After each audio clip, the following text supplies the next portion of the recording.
You had mentioned the housing problem in Omaha, and obviously most major cities are being affected by that. Talk a little more about that, if you would, and the unhoused population. Now this is my field. For 23 years, Yeah.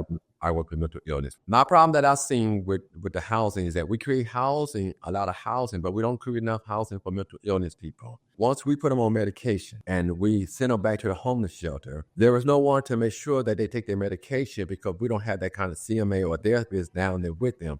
So all we doing is just putting a Band-Aid on it, but sending them back and never fix the problem. I want to make sure that we have therapists, 24-hour therapists around the clock to be able, when they come up in the housing program, that we have therapists and CMA who can come in and make sure that they take their medication, make sure they go to all the meetings, make sure they meet every requirement to be able to stay in the program. If they don't want to initiate in the program, I won't make them. And this is my testimony. My son was homeless. He had a bad relationship with a bad woman, got hooked up on drugs.